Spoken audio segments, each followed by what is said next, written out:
I apologize.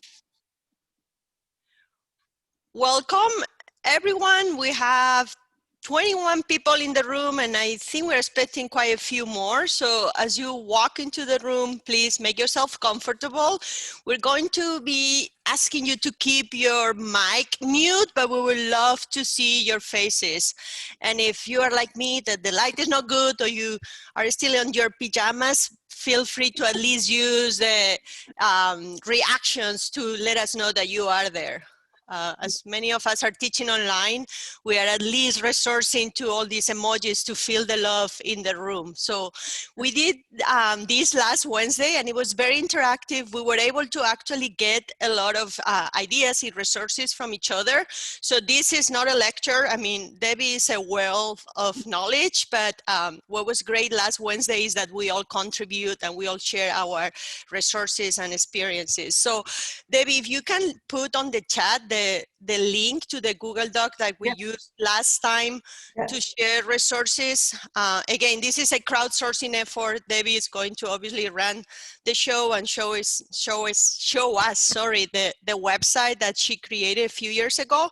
But what we want is capture the knowledge in the room to be able to share that with each other. So let's get started. Debbie, you have beautiful slides to share with us. So if you can please start sharing.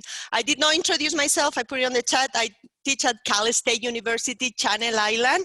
And this year I'm also the chair for our USASB Special Interest Group on Social Entrepreneurship. So just so we get a sense, how many of you are actually USASB members? If you can click on the yes and the reactions, well, thank you. That helps too. So you will be hearing from us, but welcome to that group too. Let's start the party. Great. So yes, so this is interactive. We've got tons of teaching resources to share, but we also want to hear from all of you as well. So in that link, you'll see a Google form. Continue to put in your name, your university, where you're from. Any funny fact is fun too, so we can kind of get to know each other since we won't be able to do introductions. There's supposed to be 71 people on the call, so it's going to start adding up quickly, I suspect. So I wanted to kind of give you a little background of where we're headed, and we're going to do a little bit of foundational understanding of social entrepreneurship. The way the slide deck is designed is that all the resources are available in the slide deck, which I'll share with you after the session. So there's extra slides to everything we're doing. So if I give you an example of a teaching exercise, then I'll also give you a slide to explain it a little bit more. So then that way you walk away with more resources than we're able to cover in a year and a half, yes, an hour and a half. The discover the online teaching tools, since so many of us have to teach online. It's been such a challenge. What we were trying to do is give those tools that you can do online with your students, that you can engage with them, and hopefully transfer easily to the online environment. And obviously they also work in person as well. The third is these 12 teaching modules. These are part of the Social Change Innovators online portal. So I will share those and how to get access to those. And then lastly, training the future generations of change makers. Several of us have courses that we've worked on in teaching social entrepreneurship. And so we have those as well. And so we're going to talk through some kind of the modules that you can put, some of the teaching models that you could use for your class. So like I said earlier, feel free to put your university and location in the chat. But in that Google Drive that I shared, and I will share it again, if you have a teaching tool that you want to share, you can put it there. And we walk away with all these new resources. And then at some point, we're going to ask for you to share as well. Or if there's something that you want to share that ties to what we're talking about, feel free to do that as well.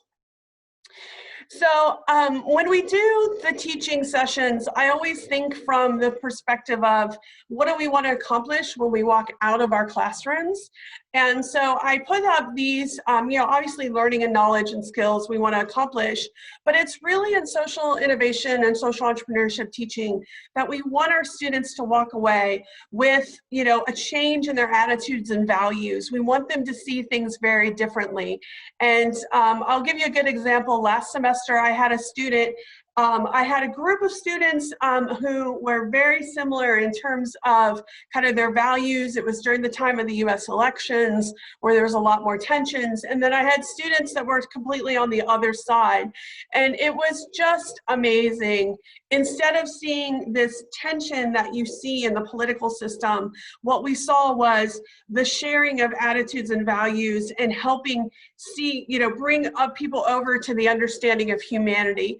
So I think that was really an interesting dynamic into the course, especially at this time in the US.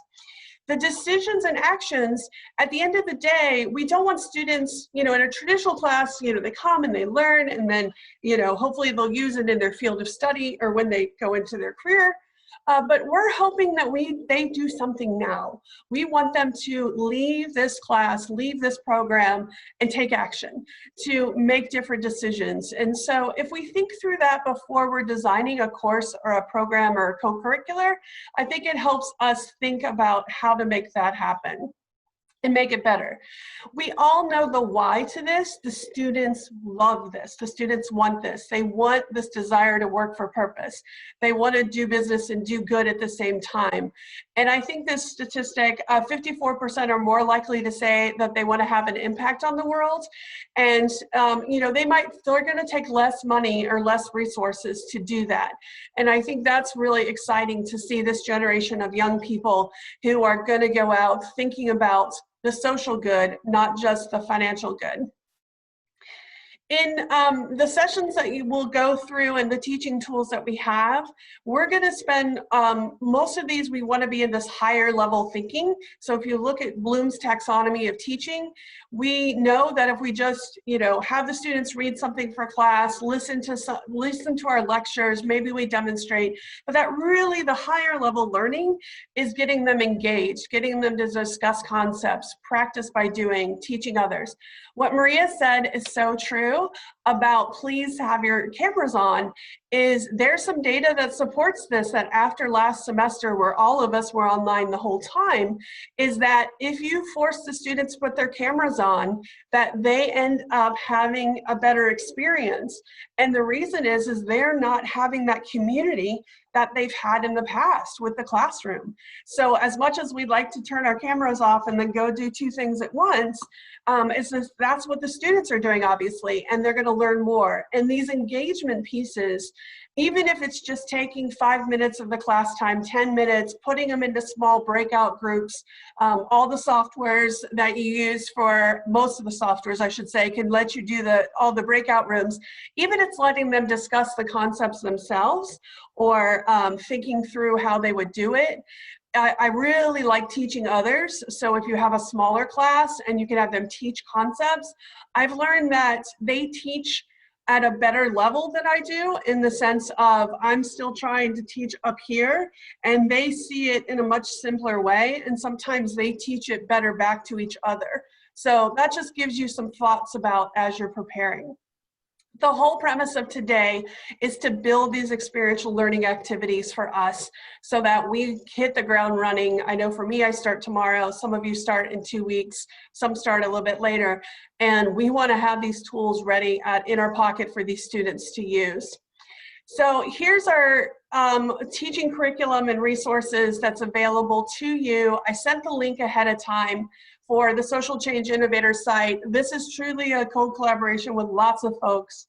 But the idea behind it was when I started in social entrepreneurship in 2003 at Berea College, which was a school, all the students came from economic need, all got full tuition scholarships. And, they basically all came from poorer environments, and they really embraced social innovation and social entrepreneurship, but I had no clue what I was supposed to be doing. I knew entrepreneurship, but I didn't understand the public good side of things and how those two would marry.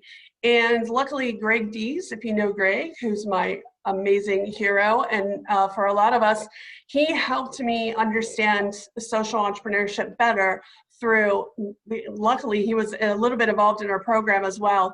And then he helped me as well in terms of like getting me in the right places to make sure I understood. We didn't have books at that point in 2003. We didn't have a lot of teaching materials. And so I would put all these together in a Word document and share them.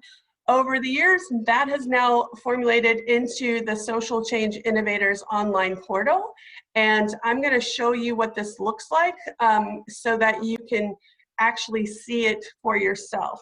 So when you go into the website, and that is not the website, that's my slide deck. Really, I have it. There it is, I bet. Nope, it's not. All right. So you know how you got to have everything together here. All right. Where is my, I'll go there. I think it'll work. I have, oh, it's that slide. That's why I can't find it. Sorry about that. This is how you know when you're teaching, you're like, where's this? This is actually what I had open. This is the Google Doc that Maria created where you can go in, that's the link we gave you, where you can share your own teaching resources. So I'm gonna give you the Google Doc there. It's everyone that has access to the link can do that. Mark had an exercise on systems thinking practice workshop. This is Maria's case teaching materials. And then down here, you just type in your name, type in your organization, and then if you have a teaching material, that way it's a shared learning here.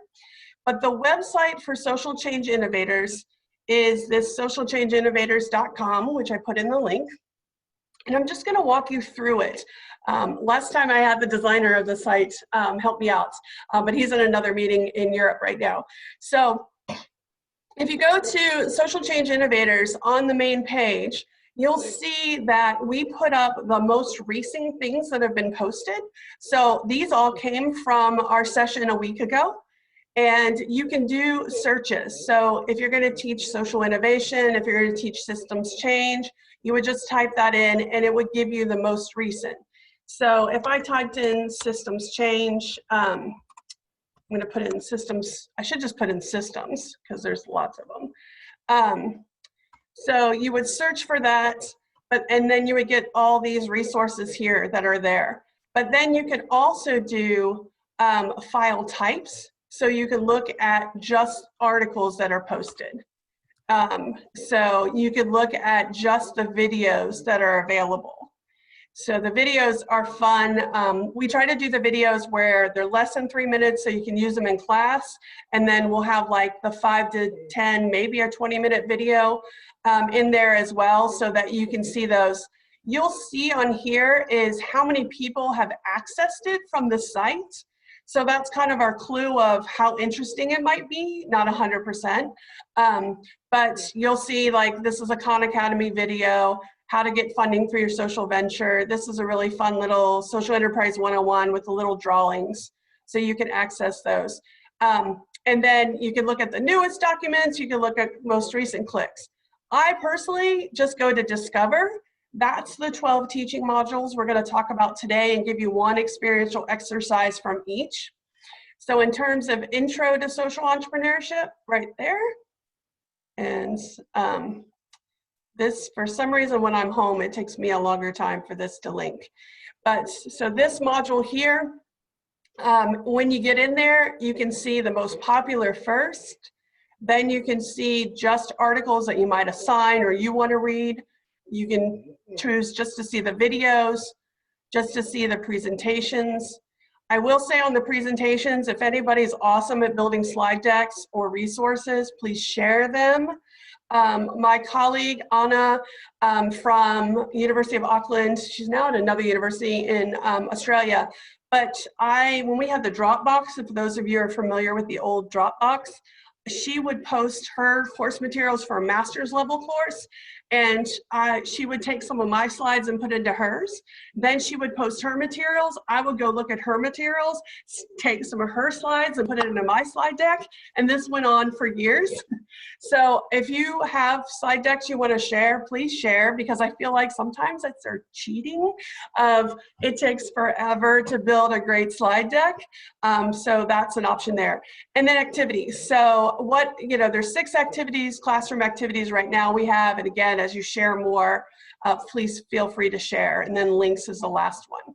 So we're going to go over the 12 teaching modules now. And like I said, we're just going to start off with the Introduction to Social Entrepreneurship, Change Making 101, Social Innovation, Theory of Change, Design Thinking and Human-Centered Design, Systems Change and Systems Thinking, Stakeholders, Outcomes and Partner Organizations, Social Business Model Canvas, the Poverty and Venture Creation and Sustainable Development Goals, Funding a Social Venture, Scaling Social Impact, and then B Corps as well. So let me go back to our slide deck. Does anyone have any questions or have any problems with the site? Are you guys good? Okay. All right, come on, slide deck. Here's my slide deck. All right, so what I said earlier about we really want this to be more, we know that we're all going to online learning right now, and we have to have these online resources. So we spent time thinking about, will these ideas share and adapt? Why am I not full screen? Hold on, I have no idea why I'm not full screen. So we were trying to make sure that we were looking at these with the frame of, I have no idea what's going on with the slide deck. Hold on, let me stop that. It's very strange why it just did partial screen. This always happens when you're around your friends, Could it just happen when the students are around? I can do it a little bit more. But for some reason, it didn't like my full screen, so. All right. Slide deck. Let's do this. It's right. Good warm up for tomorrow, Debbie, for your class tomorrow. You're Goodness. warming up with us. I'm like, why are you not happy with me? I tell you, I use Zoom for our classes at Wingate, and if Zoom was happy with the dual monitors, it would make my life so much easier, because I want the slide here and the students here, because I want to look at the students. So if you see my screen, I got the chat, I got the students, you guys, and it's a little bit too much. So again, all these assignments, they're adapted for the online environment. So that's what we're going to focus on. The first one, Introduction to Social Entrepreneurship exercises. Classroom activities. Famous problem solvers, Andrew Berkemper has that. Chandra gave us a reflection journal. He's out of Hong Kong. Ashoka Yu has materials on Imagine What You Can Do, which is nice. My probably 2 favorite right now, Pilot Your Purpose. If any of you went to the USASB conference, the teachingentrpreneurship.org folks are fascinating, and they have this Pilot Your Purpose. It's for traditional entrepreneurship, but it's so perfect for us. And they have, what are your skill sets? What are your what are your skills? What are your passions? What are your interests? And then you look at those to formulate your purpose. But that exercise prompts you to ask questions. So, yep, sorry, I thought somebody had a question. Feel free to come off mic if you have a question. And so that one I think is really nice in the introduction class. You could do it before class. The students have to do it ahead of time. Go ahead. Somebody have a question? So you can do it before class starts, or you can do it while they're in class. And so when you go to the teachingentrpreneurship.org link, it'll show you. It's also posted on the Social Change Innovator site if you want to access it now. And then it gives you what you can do, and then each student can fill it out, and then they can either talk through it in small groups, or they could just turn it in as an assignment, but it gets them thinking about themselves and their purpose. And then Nancy Wilson, and I've had this exercise, I've been using it, I bet a good 20 years, but she did this profile of a social entrepreneur, and this is what I've been using for years in my introduction class. So the assignment is in there in the hidden slides when I send you the slides. And what it talks about is you profile a social entrepreneur, you tell their story, but you also have to have data to support it. So why is this person a social entrepreneur? You got to make sure that the venture is, follows the definition of social entrepreneurship that you define for class. And apropos, if you have not used Hero Rats, they are awesome. Can I do the, where you guys do the hands up or you do the thing? How many people show apropos in their classes? You got to show it. The students love the rats. Yes, Carrie's right. The students love the rats. It's a great video and it's a great story. So in that profile of a social entrepreneur, hero gifts, they, we talk about them, and then they have to have data to say their impact. In this case, the rats are being used to get rid of landmines. It's an awesome story. There's a great video you can show. I might do that as my example to show students of what I'm expecting for those 3 slides that they present. And then what I do is at the beginning of every class in the next 2 weeks, I have 3 or 4 students introduce a social entrepreneur. So then everybody sees a social entrepreneur. For those of you that know about the Tom Shoes, and the Tom Shoes really isn't a social entrepreneur if you look at it from the definitional perspective, invariably 1 student or 2 will pick Tom Shoes, and then you get to explain why not to do that. I will say, because there is overlap with Tom Shoes, and sometimes I'll get overlap with some other social entrepreneurs, you might put a list up on Google where they select their social entrepreneur, but I like it when they get to find it themselves because they find ones that I've never heard of. So that's just an option for you. So empathy, this has been great. So some of you guys have used this before. Has anybody here want to explain the team, not the empathy mapping specifically, but the masterclass with the Sullivan Foundation? Has anybody used them? Done the masterclass? You want to come off mic and tell us about it? Yeah, I was a part of the masterclass. Great, tell me about it. Tell us what you thought about it and what happened. So in the masterclass, what it was is that there were a bunch of I think in the 2 sessions that I went to, there were people that were experts in the field. So I went to the one that had it was about biomimicry, and so this person, he had he used the whole platform is really different. It's like they have tables within the masterclass, and we kind of go to different tables and learn about a different aspect of the problem, and then eventually we kind of formulate our own solutions. So it really compels us to think outside of the box and think from different perspectives, because every table that we went to, it was kind of a different part of the problem that we kind of had to think about. So yeah. Good. Yeah, and so my students love these. The timing of them, they're done by the Sullivan Foundation. Spud is amazing. And what they do is they're scheduled during normal class times, at least in the US normal class times. And so if you have a 10 o'clock class on Monday, Wednesday, Friday, they schedule it during that time. So you literally can have your whole class log in and do the master class. And then they only do a 25-minute presentation, but then they have the students actually get together in breakout tables, and you can see the breakout tables. And so what's cool about seeing those breakout tables is you can then you can choose what breakout table you want to sit with, and then they have a social entrepreneur at each table, and you guys have a discussion topic to talk through.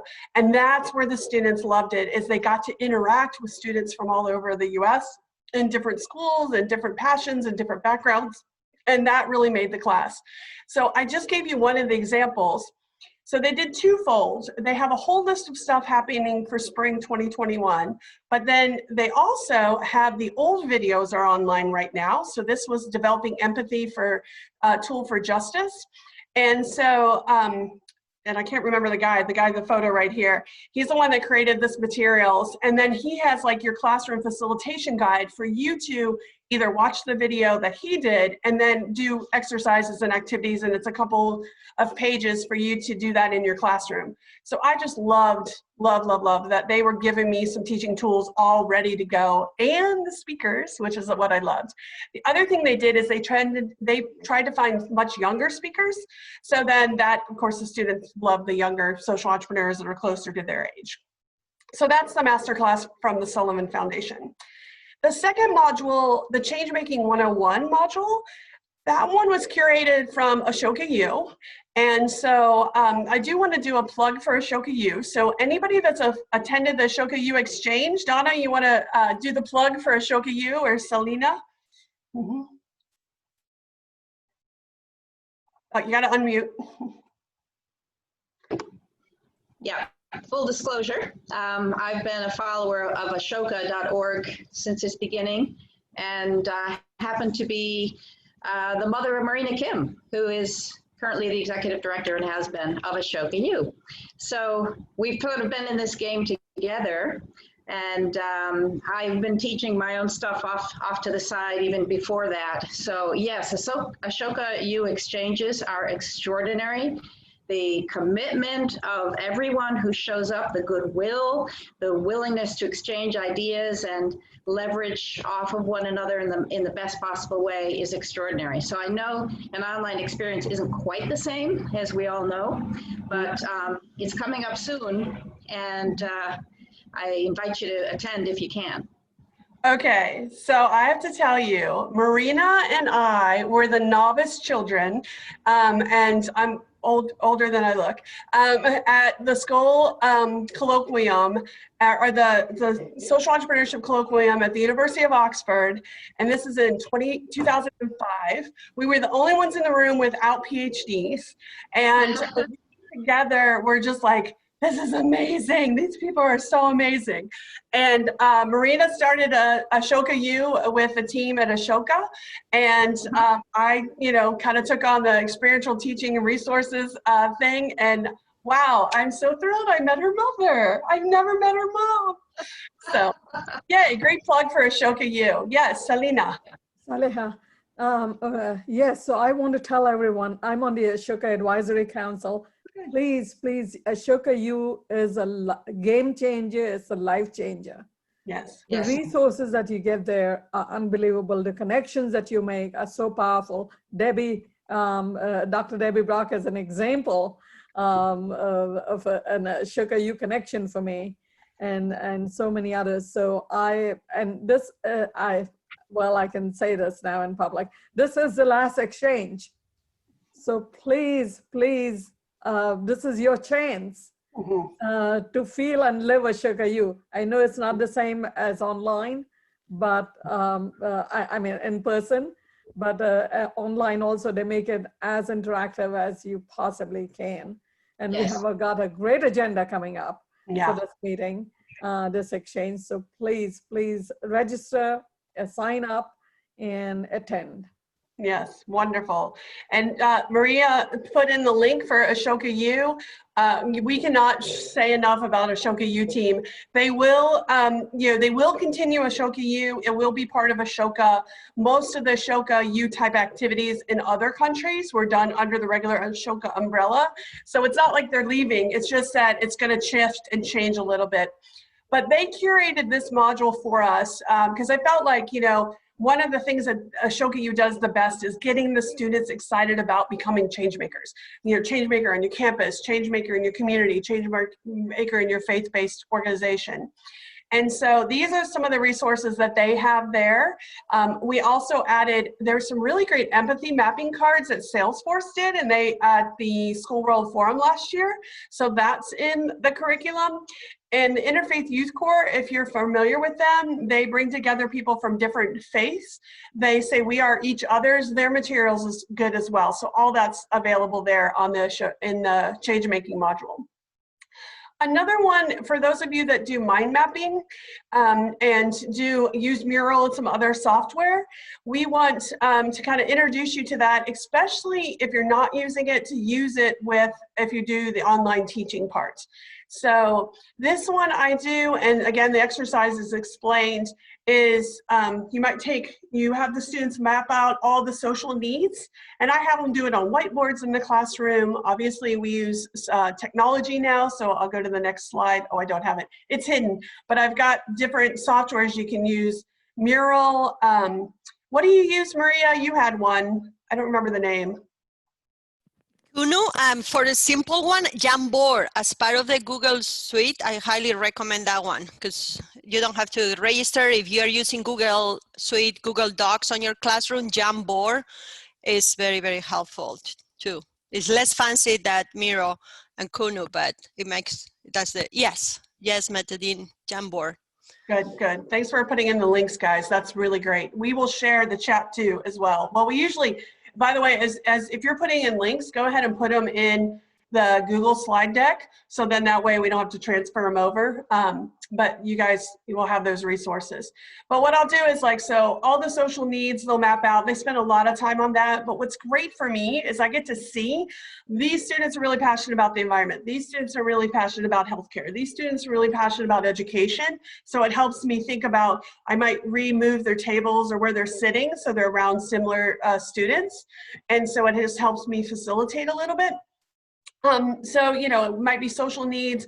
Then I do a little bit of like potential target markets they would work at, potential locations, and then I'll circle 3 random things. And then they have to come up with 3 social business solutions. So if the need is the environment, they have to come up with an environmental solution for young people in Paraguay to address X. And then they come up with a social business for that. So it's a fun, I'll use it a couple of different times in the semester. So that'll give you some resources. Another one, 60-minute MVP. Is anybody here use 60-minute MVP and want to talk about it? Mark, you haven't used that one yet? You'll love it. I have used it. Do you like it? I have it open on my computer right now too. Yeah, I love this one. I use it in social entrepreneurship. Again, they're traditional entrepreneurship folks. You literally walk into class that day and you say, okay, we're going to prove the minimal viable product. We're going to prove that people are interested in this product or service idea that you have for a social venture. And today you're going to create a website. And so they're like, what? And so in 60 minutes, you're going to create a website in my class. And the students are amazed that they can create a website. Goes super fast, really fun, and really helps them get to design, you know, they'll do it together in teams. They'll come up with, create a website about their business idea that they have.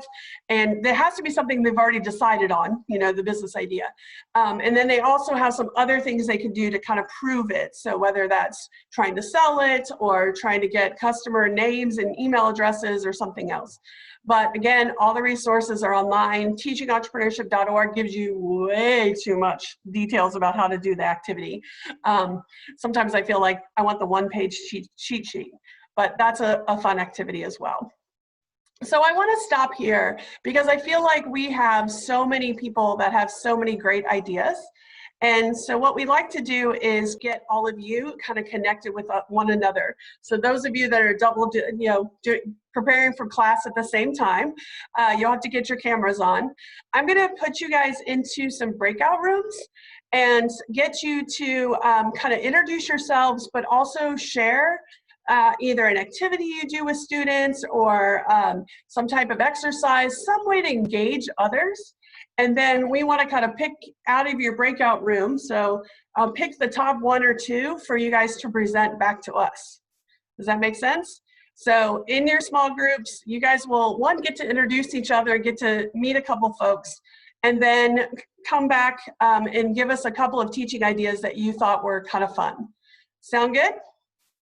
Anybody have any questions? All right. Debbie, Yes, how ma'am. much time we have, roughly? How much time do you want? I have no idea. What do you think? 10 minutes? I don't know how many people you have in each room. I want to be sure we don't spend the whole time just talking in the intros. Let's do 8 minutes. Sound good? Okay. Okay. So you can see there where you can go into the room, breakout room, and introduce yourselves, get to know each other a little bit. You don't have to go in the breakout room if you don't want to. And then come back and give us a couple of teaching ideas that you came up with. Sound good?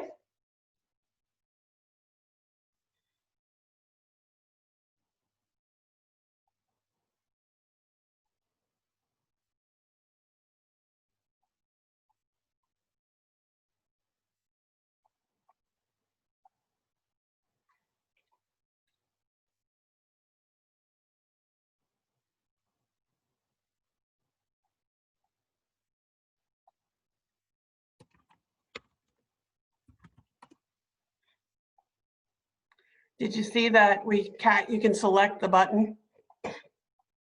Marzetta, you should have been got a button that says, do you want to join the breakout room? And then you should be able to join one.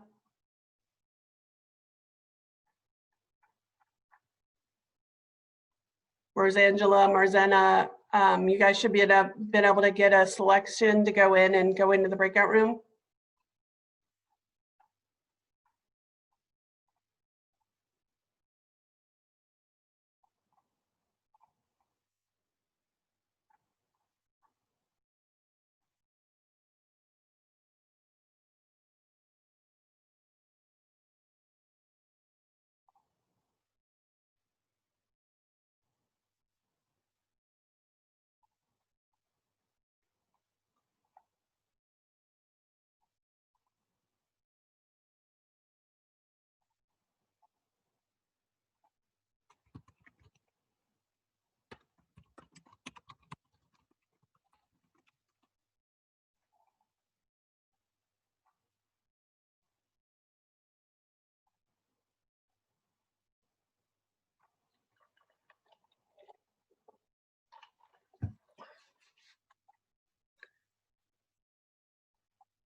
No problem. Banish, I can't pronounce your name. I'm sorry for that.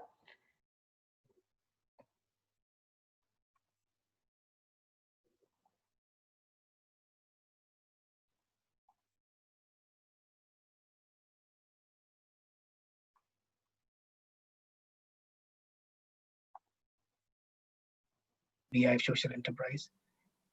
So I'm quite excited, but at the same time, I would really like to hear from others and pick up some notes and actually just grasp this fountain of knowledge which is oozing out from various speakers here. Yes. So I'm Josh Schaaf, an assistant professor from University of St. Gallen in Switzerland. Technically speaking, I teach entrepreneurship in general, not specifically on social entrepreneurship. So most of the time I did cover like social entrepreneurship in one class, but it's more like an introductions. So I would say that the material I use and exercise I use are like really fundamental, not like a fancy one that Debbie just mentioned present. So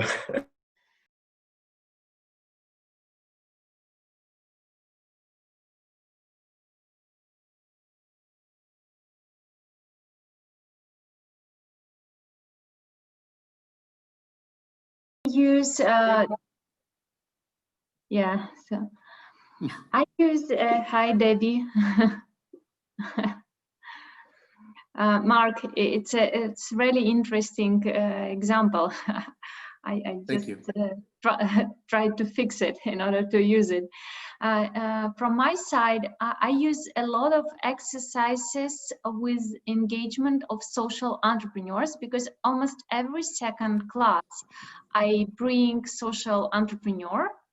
And the social entrepreneur gives the task for the students, and then in groups they create their solutions.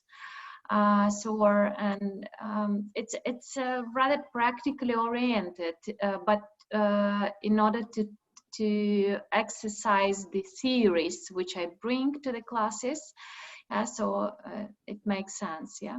So, and also one approach which I have used this year, we try to create the MPV, but with the engagement of IT students. So, in collaboration between different universities. So, IT university and business school. So, small exercises also. So, thank you.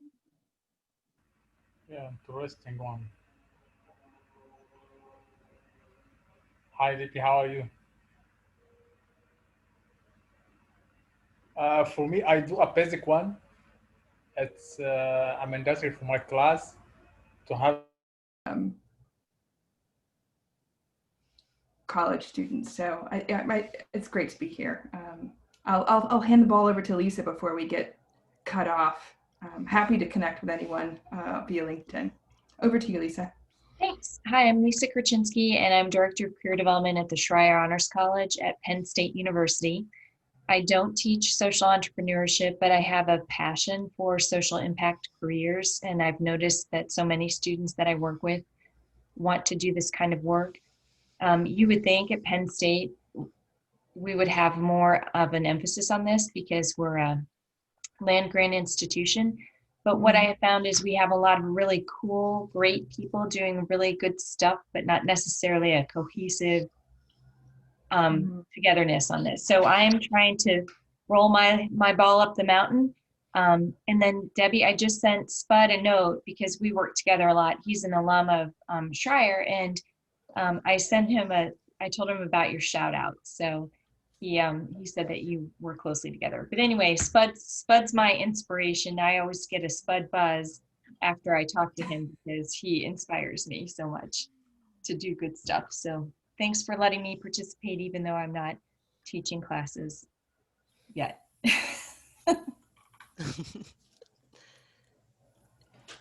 Thank you for joining us, Debbie, and you carried the recording with you as the host. That's why now the small room is being recorded. Yes, we're doing introductions, but also sharing some of the things we are doing. So Ricky, you're next. Do you hear me?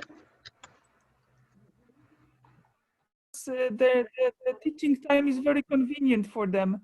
So they choose it because it starts at 4 p.m. So they choose it not because it's social entrepreneurship, which is a great course, but it's because it's the timing that is convenient for them. So I'm kind of looking for ways of how I could engage them more, because judging by what Mihail said, I truly believe that, you know, there are ways that we can engage people. And it's the way how we do it. You know, you can touch the heart or the soul or whatever you call it, but I'm really confident that that by involving someone just more than taking part in a class in a COVID circumstance, you know, it can add value to the human or individual experience. Yes. Yeah, for sure. That's it on my side. I've always been so helping to extract the real solution that we can help. Yeah, I like this. I have a question to Mark. Can I Yes. ask? Yeah, so Mark, you told us that you have many exercises just with pen and paper, yeah? So do you use them online as well? Or Yeah, I modify them to like, you could just have the student share it. If they're at home, they can just share their list.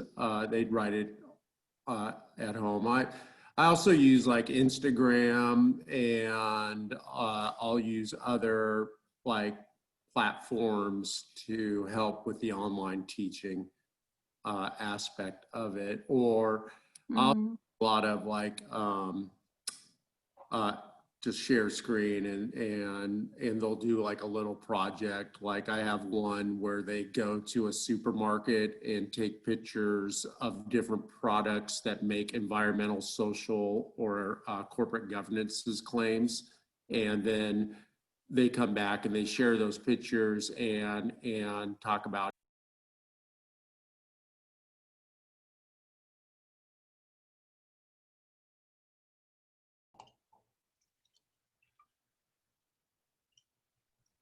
So as everyone's making their way back, I do want to encourage you again to share the teaching resources on the Google Doc.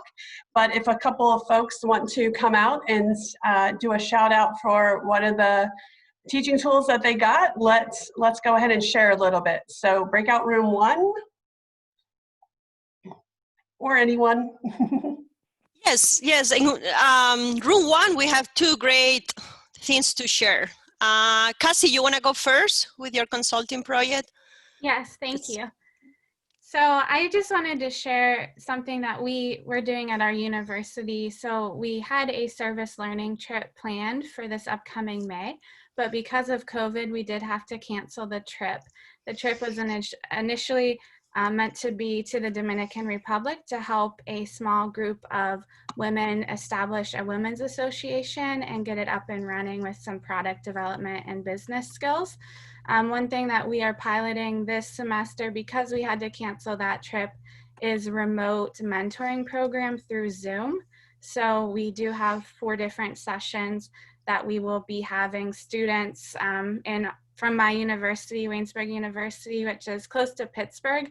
They'll be on Zoom mentoring the women in the Dominican Republic. So that was just what we wanted to share. And then I think the other person, is it Saleha, was going to share something also. Okay, yeah.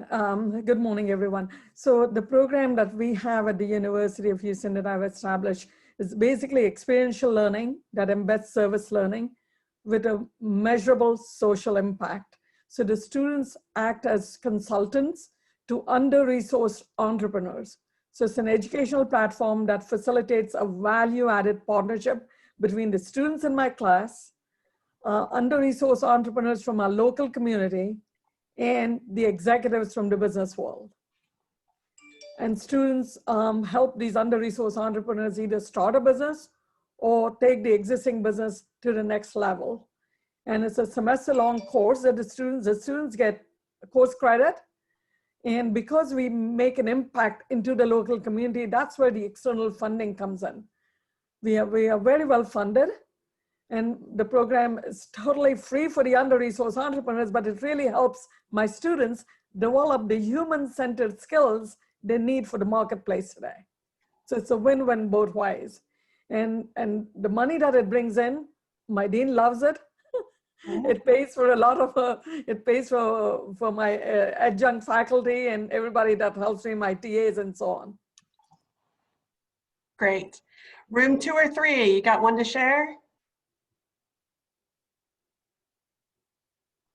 I'm not sure what numbers we were, what room number we were. Sure. Go ahead. Oh, okay. So, all right. So we came up with a couple of, can you hear me well? My microphone is, yes? Okay, good. Thank you. So we came up with a couple of resources. Number one is one I shared with the group, which is a webpage of an organization I've been involved with for the last 20 years, which is called the Social Enterprise Knowledge Network, SEKN. They have a website and they have a number of resources, but I think the more valuable asset is a collection of very good quality teaching cases that are distributed through Harvard Business Publishing. And obviously they cover the entire array of management issues, finance, operations, strategy, marketing, what have you, from a social enterprise perspective. And, again, the high quality, and again, I use it for my courses a lot. Again, disclosure, I'm a part of the organization, but I do recommend it for those interested in using case teaching. So that's number one.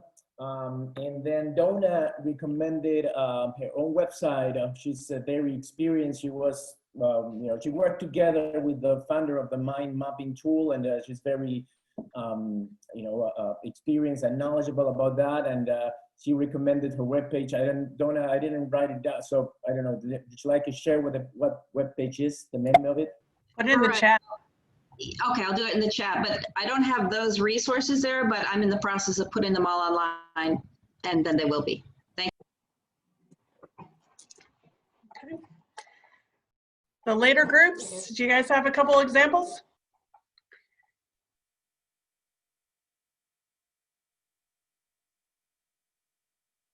Going once, going twice.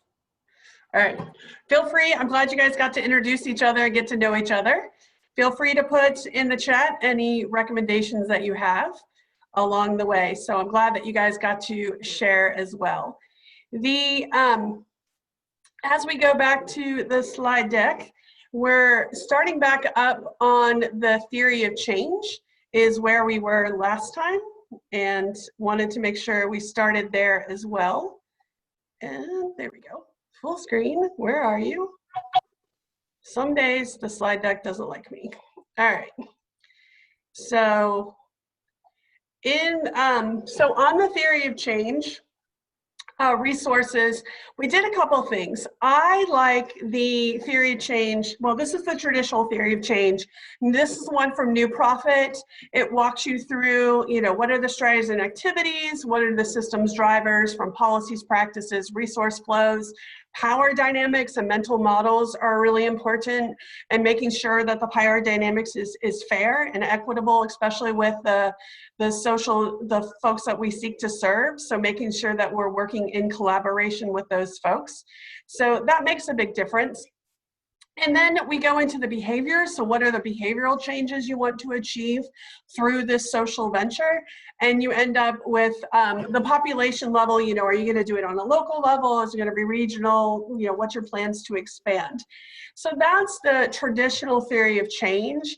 I really like the logic model for undergraduates specifically. It makes more sense, it's simpler. And so the logic model takes us from the end social impact you seek to achieve, and you work your way backwards. So it forces the students to think about, oh yeah, we're gonna have, like last semester, we had a mentoring program for Latino high school students to think about college. And so the end impact is they can go to college. And I'm like, no, you gotta think deeper, So it forces them to think about the larger social impact you want to achieve, not just what tends to be as more outputs, which is what students will traditionally think of. And then as the semester progresses, they do the theory of change, the backwards thinking model, logic model, some people call it, I want them to adapt and change it so it doesn't stay the same. So where they start and where they end is going to change. So, I have handouts in the old days. Now we have slide decks where the students can put in there.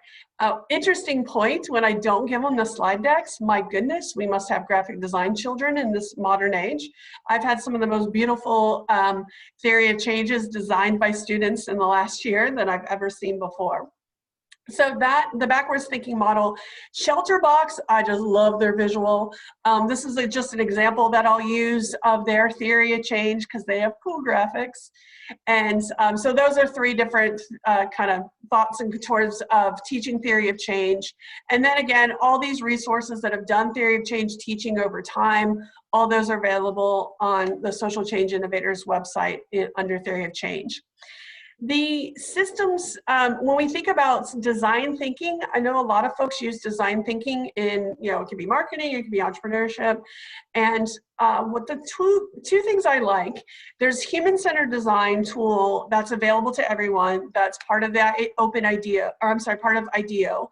IDEO got money from the Gates Foundation to do a nonprofit version of IDEO. And because the folks that were running nonprofits didn't have the money to be able to hire IDEO. So they created these toolkits so you can access those. And again, those are on the site, and there's a link here when you get the slide deck. The other thing they started was this open IDEO projects. I do these in the course of the semester. It's a toss-up. I do them as a kind of fun, 1 week activity. I don't put a lot of time and effort into it. You could do this as the whole focus of the semester. The problem is you don't know what the Open IDEO project is going to be.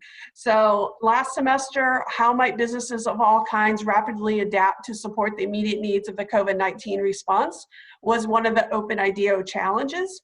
And literally the students, find out what the design challenge is. You go through the design challenge kind of modules and how to work through them. They come up with their own solutions in teams, and then they post it on the Open IDEO project.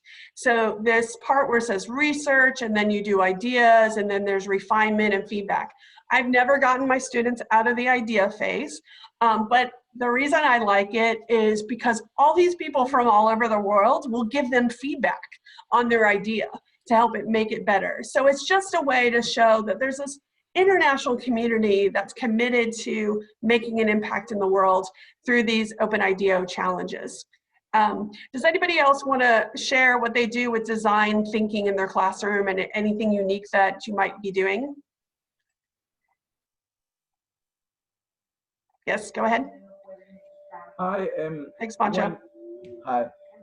What I like to use when I introduce that design thinking tool is that I use the embrace case. I don't know if you're familiar with this little sleeping bag for unborn children, and embrace is has a lot of videos, not only from the founder and in TED Talks. So what I like to do is go through all the stages of design thinking by going and having snippets of videos where she's talking about the experience she and her team had while developing and refining the idea and understanding the needs that she was actually catering to. So since it has so much multimedia material, you can go phase by phase and grow through the process that she went and try to understand without actually going, to the field. And it has helped me a lot, especially for short workshops that are 1 hour or maybe 90 minutes, where you don't have too much time to actually dive into the needs of a particular segment. So that helps a lot. I have some slides that I use where I have the snippets of the video that I can share with you. I like that. That's a great one. Share that on the slide deck. We love that. Or I mean on the resources. Another one, I don't think anybody from Indiana University is here. They did this right when we had the shutdown in March of last year, and they did an idea sprint over the weekend to using ideas to combat the virus. They had rapid responses to pressing problems. They did it as an idea sprint. They had 200 people, I think it was like 41 ideas, and they worked really hard to come up with these new ideas. And they did it over a weekend, so it was Friday, Saturday, Sunday. And they not only had undergraduates, but then they had undergrads, grads, and alumni. And some of those businesses actually launched and are still working today. They did an article in Business Horizons about the idea sprint. So if you want to learn more about it, it's available there. And you know what? I'm going to make sure I have that on the website, because I'm not sure if I do, if I have that. Sorry about your slides there, Mark, but Mark has an exercise on understanding the social entrepreneur in 60 seconds. So Mark, I'll hand it off to you. Yeah, no worries. So I find that a lot of students don't understand what it means to be under-resourced and how it impacts their people's thinking process. And so I have a really simple 60-second exercise. I have them get out a piece of paper and a pen, and I have half the class hold their breath and half the class just breathe normally. And then for the next 60 seconds, they write in progression what they are thinking. So here's an example of like one I did. I wonder if this will work. My fire this morning is not very good. I wonder what I'll have for breakfast. I'm running out of air. I can't hold on for much longer. Help. And basically you have a conversation in the class about what's the difference and how does being under-resourced impact somebody's ability to think about the future and make decisions, and how can you help them? So it's basically a really super simple 60-second exercise that really helps students understand what it's like to be under-resourced. Great. I like that, and holding their breath is a good idea. So another one to share under the social business model canvas is, I've been working on this for a long time, and I can't remember the woman that sent me her stuff, and if she's here, you got to share it. It was amazing, and I didn't have time to put it in, but it is going on our website. But what we did is we looked at the traditional business model canvas, looked at the social innovation lab, the impact business model canvas from Stanford, and some other ones, especially around Europe, and then tried to adapt it for social venture. So these resources and kind of the assignment that goes with it is all available on the Social Change Innovators website. What we did there is kind of focus on that end heart of the social value proposition and what's the end social impact that comes from your theory of change. And then if you think about it, the theory of change also has the resources and activities, so they're still in there. We added the marketing piece of it because it seemed like that was one of the challenges for social ventures, is not having the ability to market and get awareness for their idea. And then your traditional kind of, what's the financial viability of this opportunity? Where's our revenue streams coming from? Where's our cost structure coming from? And again, there's more information on this on there. I also included in the slide deck the kind of a social business model canvas example from Kiva, and so that you can look at those as well. And that, again, there's a whole module and there's so many great resources on social business model canvases that you can look at. Sustainable development goals. I think this is a really fun module to do as well. I probably intentionally need to do a better job of having the students introduce them to the sustainable development goals earlier, and then whatever their ideas, they have to identify it back to the SDGs and consistently tie the SDGs back in there. So there's a couple of ideas in there for the students creating slide decks on the SDGs and presenting it in class, and then they present ones that they're interested in instead of forcing us to do that. There's a nice slide deck that's available from the SDG team that's available there. Another thing that I do with this, which I love, is Jeffrey Sachs from, I want to say Cornell, but it's Columbia, and he does this SDG Academy. He has modules on kind of the introduction to the SDGs. So I say that, you know, this week I'm not teaching, Jeffrey Sachs is. And the students have to watch the modules, do the quizzes in the module, and then I actually get their grades on the quizzes to use as our like class grade for that week. And it really is a nice way to have somebody better than me with resources. They have videos, they have storytelling, and then they have Jeffrey Sachs teaching. So it's kind of fun. So that's how I do the SDGs. I wanted to introduce Roberto. He doesn't know that I'm calling him out, but I want Roberto to kind of give a plug here. He's been doing a lot of research on humane entrepreneurship. So I wanted to see if you can kind of give us the elevator pitch of humane entrepreneurship and some thoughts of work that you've been doing. Thanks very much. Thanks, Debbie, for inviting me just to share a few words about the research that we are doing with inside the ICSB network together with my dear friend Emmanuel Tarabishi and Professor Kichan Kim.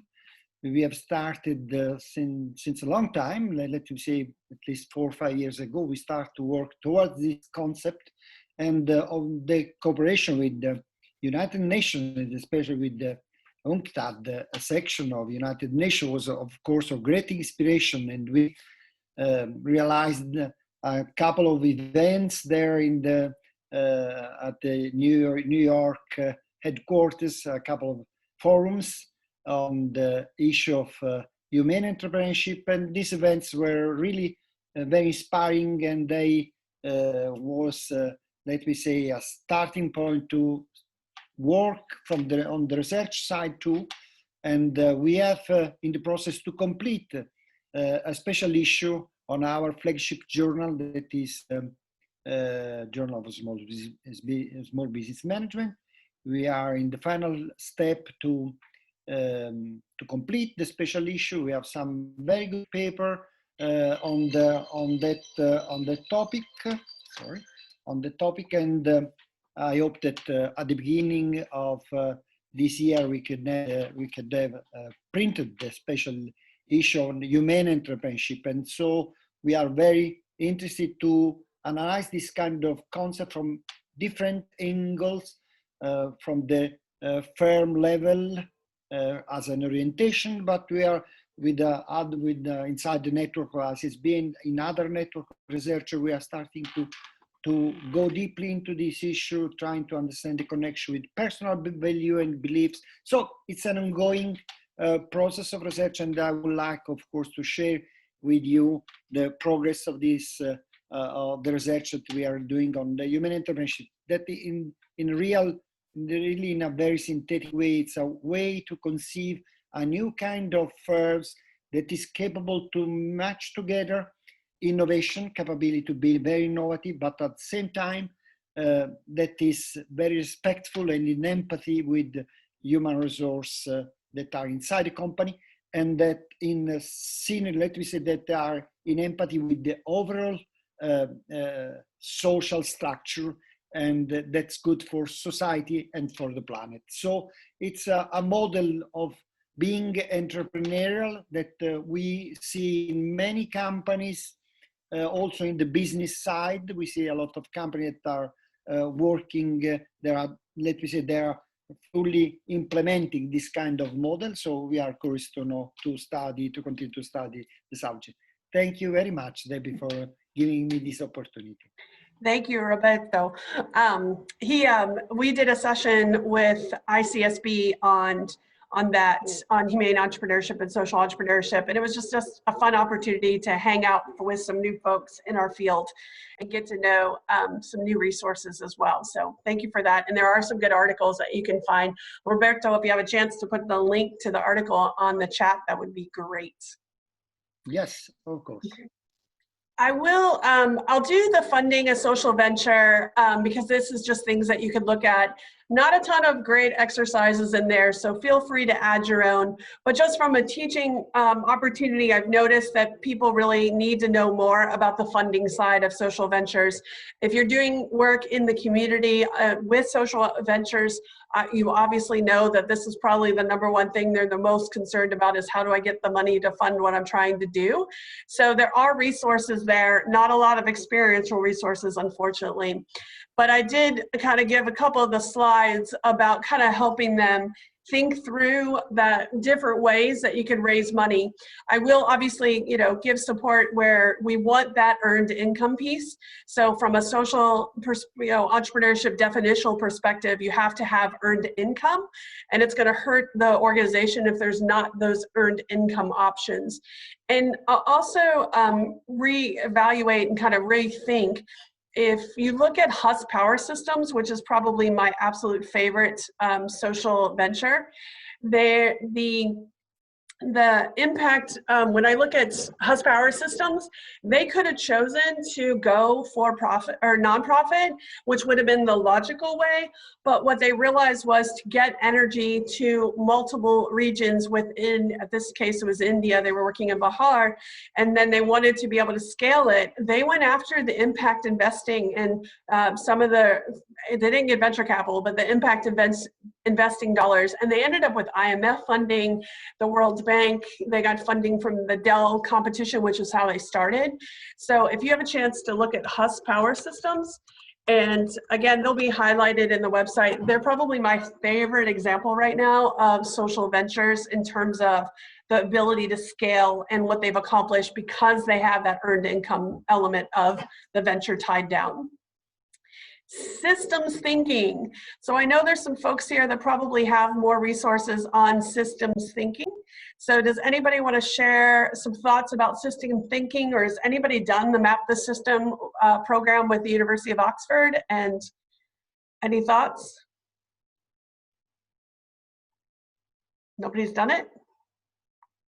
Oh, wow, I'm surprised. Okay, so I think we still have a couple weeks. If you want to have your class do the mapping a system with the University of Oxford, the toolkit is on Canvas, on the website. What Danielle Pappy-Thornton, Anna Johnson, and James from University of Mount Royal, they curated the systems thinking and systems change module. I personally will shout this out to everyone. That was my most, this module I was most afraid of. I felt like I had the least amount of information and understanding. It seemed so much over my head. It was so much more complex. And in the last year, I kind of forced myself to finally understand it better. I should do this module earlier, which, so it should be earlier in the semester. But a couple of things there is there's great resources. Gurpreet, he's at the School Foundation. He gave me a slide deck so that I could understand it with my bite-sized teaching. And then I had students that created their own slide deck, which I was like, that's better than mine. So I have not posted those yet, I think, on the website. But there's a lot more resources there. A media group has their systems practice workshop. And then if you want to do the student guide to mapping the system, they walk through the whole program and how to do it. So that's part of University of Oxford. And again, the link is on the website. It's just a great showcase. You actually send the students to, actually, wait, Mark, did Mark leave me? Mark actually does this. He's gone, Debbie. He got, Mark yeah, had he had to to go. leave. He had to go. So Mark actually does this, and he does the regional competition for this. But you can go ahead and find out the information on Map the System and mapping the system as restricted access. Yes, so Sanjay, you have to, a few of the resources, you do have to register. So make sure you register for the website. And it could be either, it may be that you have to register on my site to access this, and we do that because we were doing it so that students couldn't access the site. Or it could be that you have to go to the Map the System site and then log into theirs to download the materials. I can't remember which one it's set up as, so thanks for that question. So again, mapping the system and systems thinking, there's much better tools than ever, and that's thanks to Daniela, Anna, and James who curated that module for us. B Corps, Maria, your favorite. Tell us about the B Corps. I hope everyone in the room is familiar with this certification. It's the founders of B Lab actually figured out, big marketing and business guys, that there was a gap in the market for a certification that recognized not only that my product is manufactured under some principles, but the whole organization. And that's when in 2006, they created the B Impact Assessment. And I think the rest is history.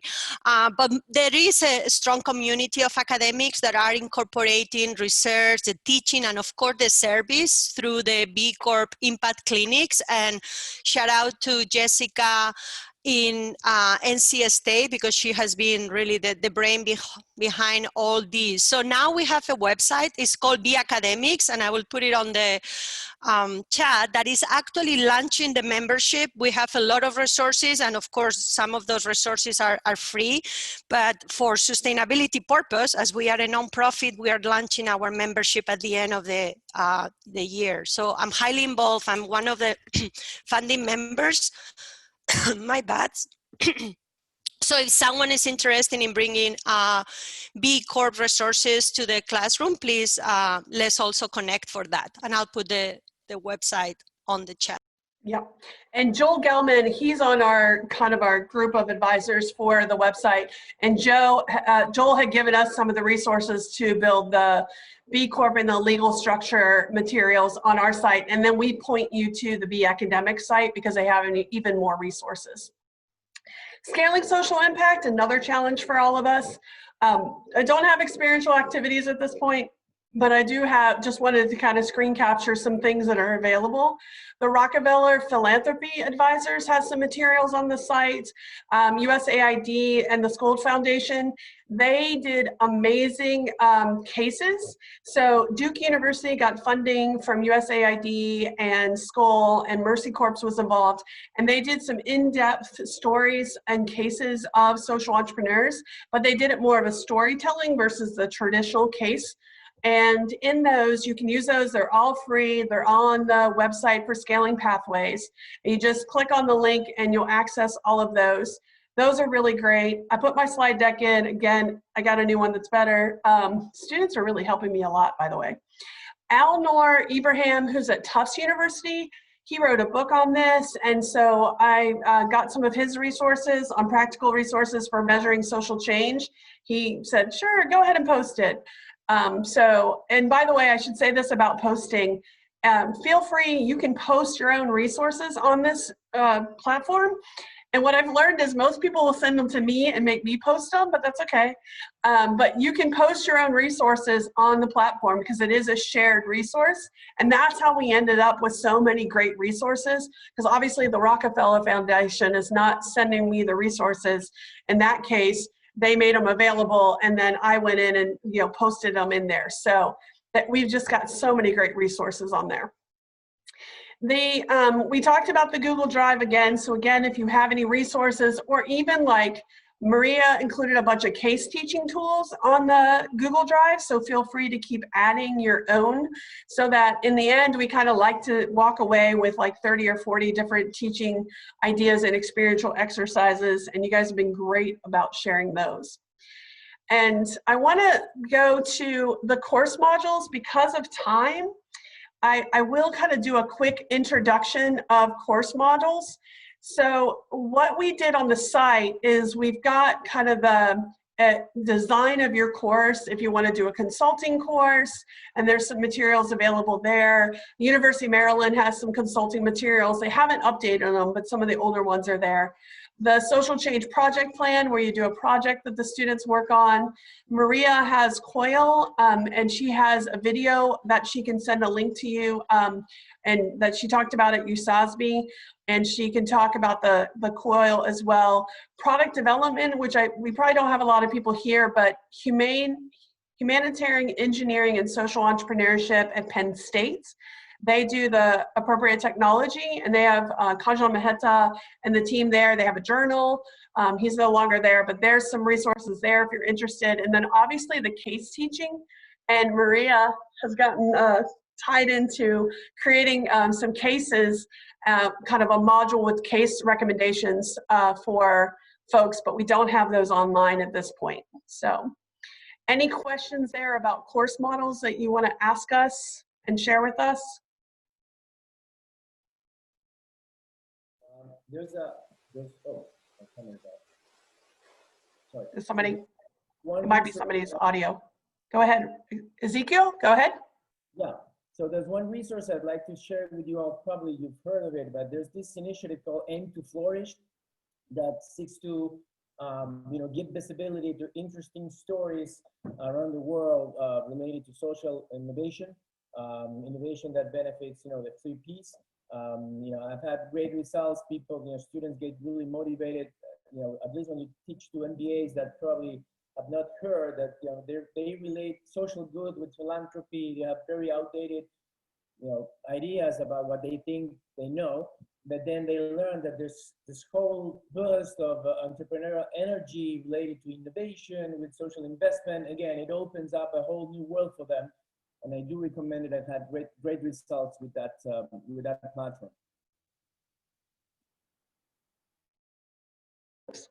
Thanks for sharing. Carrie, you used to work for UNDP.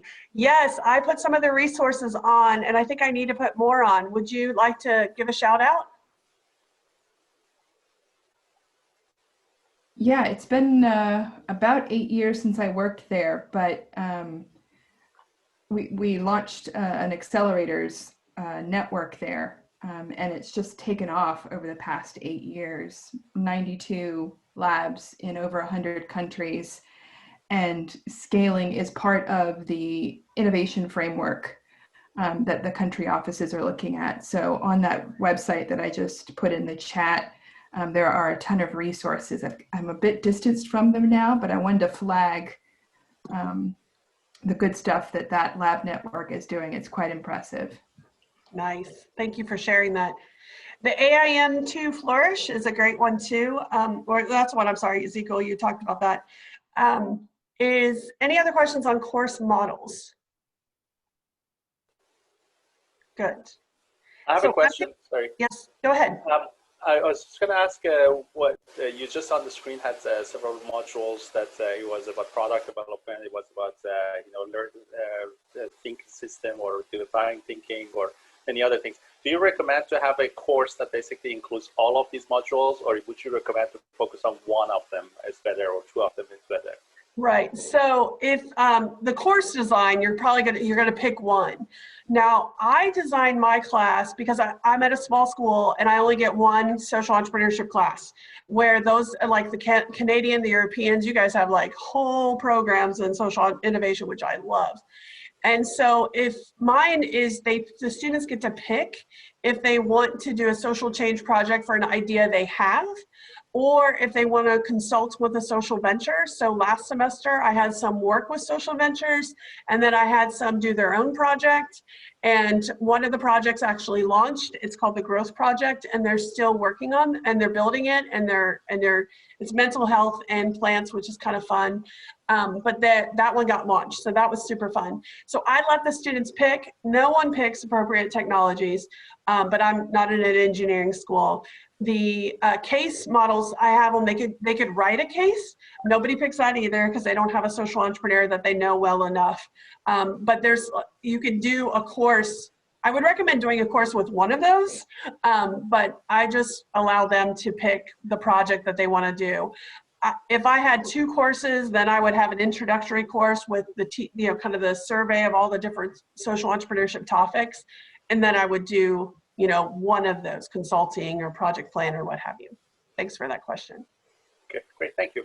Debbie, we got a quick question from Pancho. If I can just quickly elaborate on COIL. COIL stands for Course Online International Learning, and this came out of the necessity because I designed a course called Social Innovation in Spain, and I was going to bring students to Barcelona to work with B Corps and in 10 days do a quick sprint solving a problem or a challenge. And of course, this was March 20, got canceled. So I resorted to this idea in which students in Spain in this spring and students in California are going to be working in teams, also helping, in this case, I think we have now 6 social entrepreneurs, and they are going to be developing a business model canvas for an earned income strategy.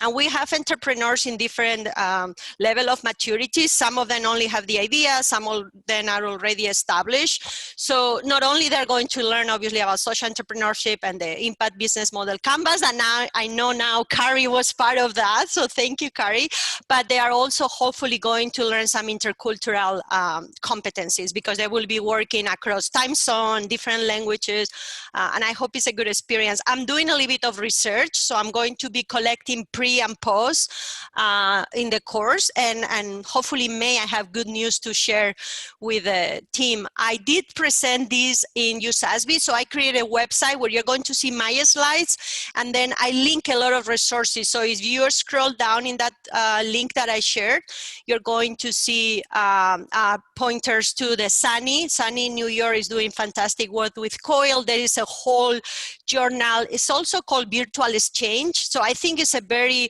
affordable alternative to expose students to other cultures. Let's see what happens. Finger crossed. Exactly. Thanks for sharing. That's wonderful. I do want to end on one quick slide here. What we did go into more depth about some teaching course design models in our last session that we did. So I will make that video available to you, and I'll put a number on it that says when we talk about it. I just want to show this one last slide. If you go to the Social Change Innovators site and you go to Learn, now this one's not as developed as the other modules, but what we've done is we've put in course modules, some materials about consulting, about a project plan, sample syllabi. So if you have a great syllabi, feel free to share. Nanette, I'm sure yours is good as well. Co-curricular resources for those of you that are working in programs on campus. Those resources and links to other universities with great programs are there. If you have a great program, feel free to share that. Faculty training, so there's a PhD seminar in social entrepreneurship, which you can go even though if you're not a PhD student, and other resources and conferences. You'll see the slide deck, and what I do is I give you all this extra stuff so that if you're interested, you can go click on it and learn more. books for classes, you know, other open positions. If you go to LinkedIn, and I'll ask Maria to look that up, the USASB team for our social entrepreneurship group, we started posting all the current open positions, and I decided it takes too long. I got to hire somebody to do the faculty position updates for us. So we'll point you to there because it's much more current. So any other questions that you all have because before we close up?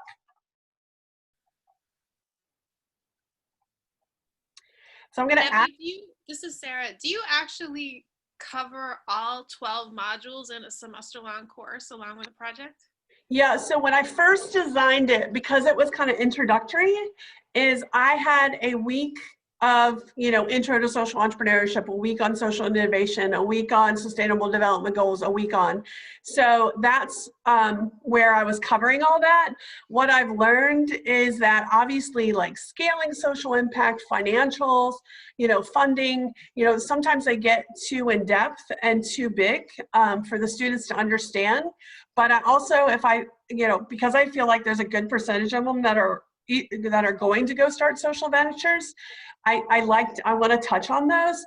But yeah, so it's kind of, it's really introductory the way I teach it. But if you look at the programs that have 3 and 4 courses, you know, they have a course on scaling social impact, you know, and the consulting course will be a separate course. Thanks, Sarah. Pancho, you have a question?